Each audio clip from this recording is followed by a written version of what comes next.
책을 보고 냠냠 식당을 잘 만들어 보았나요? 손님의 음식을 주문하면 클릭으로 해당 음식을 선택해서 손님에게 전달하는 정말 재밌는 식당 게임이었는데요. 다만 제한 시간이 없다 보니까 게임의 긴장도가 떨어지는 문제가 있었습니다. 이번 시간에는 초시계를 이용해서 게임의 제한 시간을 만들어 보겠습니다. 제한 시간을 표시하기 위해 그 상자를 하나 추가해 줄게요. 오브젝트 추가하기, 그 상자에서 배경색을 투명하게 만들고 여러 줄 쓰기를 누른 다음에 명령 초라고 입력을 해줄게요.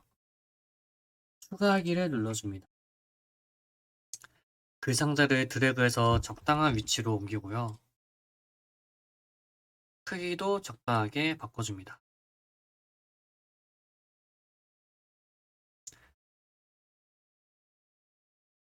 더 정확하게 나타내기 위해서 그 상자 탭에서 오른쪽 정렬을 해주고요.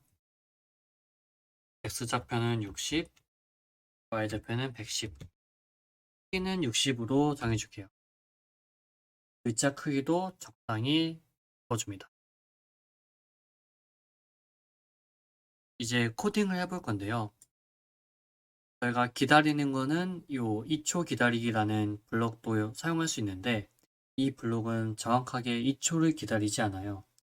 정확하게 시간을 측정하기 위해서는 이 블록 대신 초시계 블록을 사용해서 기다리는 것을 구현할 겁니다. 먼저 제한 시간을 정해줘야겠죠. 변수에서 변수 추가하기, 제한 시간이라고 입력하고 변수를 추가해 줍니다. 눈 아이콘을 눌러서 변수를 숨겨줄게요.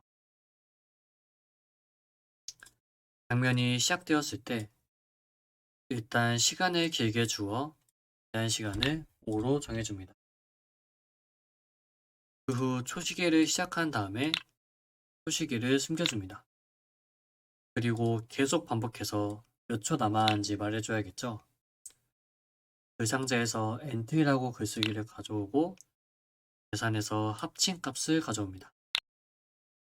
뒤에는 초라고 입력을 해주고 앞에는 제한 시간에서 초시의 값을 빼서 화면에 표시해 줄 겁니다.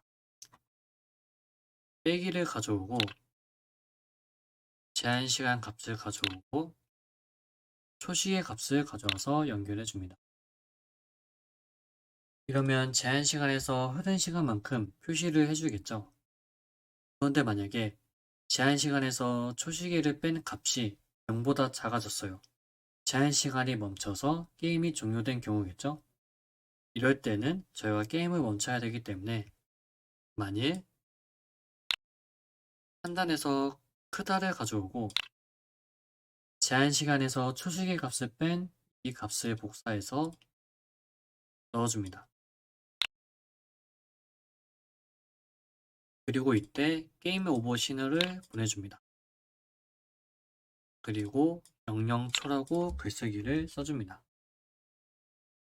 게임이 끝났으니 제한 시간도 0으로 정해줄게요. 마지막으로 모든 코드를 멈추겠습니다.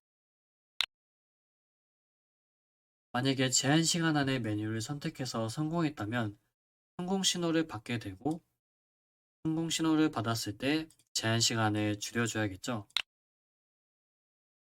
제한 시간과 곱하기 값을 가져와서 제한 시간에 곱하기 0.9를 해줍니다. 이렇게 하면 처음에는 제한 시간이 5였는데 0.9를 곱하여 4.5, 또 0.9를 곱하여 4.05 이런 식으로 제한 시간이 줄어듭니다.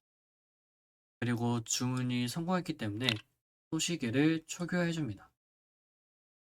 한번 실행해 볼까요?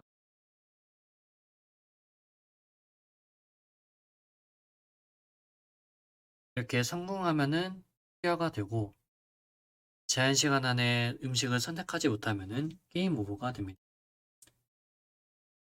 그런데 이 상황에서 이 메뉴를 선택해서 게임을 진행할 수가 있어요. 이러면 안 되겠죠? 이 문제를 해결하기 위해서 선택하고 만약 제한 시간이 0이 아닐 때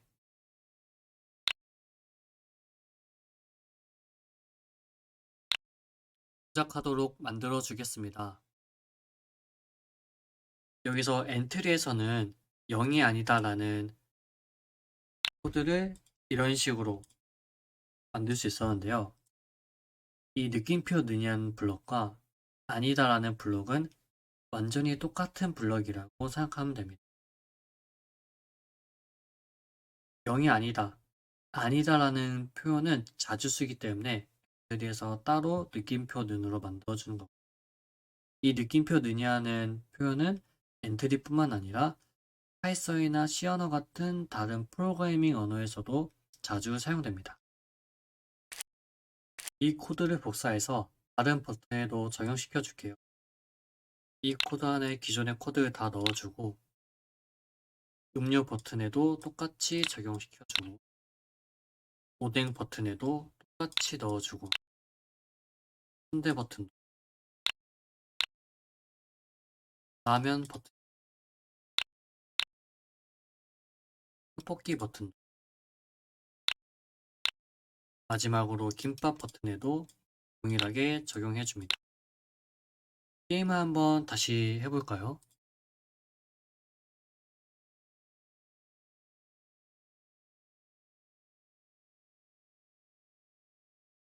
만약에 제한 시간을 초과해서 게임 오버가 되면 점수를 보여주고요.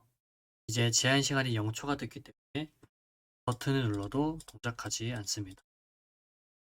이렇게 이번 시간에는 초시계 블록을 사용해서 제한 시간을 만들어 보았는데요. 혹시 궁금한 점이나 질문이 있다면 밴드를 통해서 질문을 남겨주세요. 감사합니다.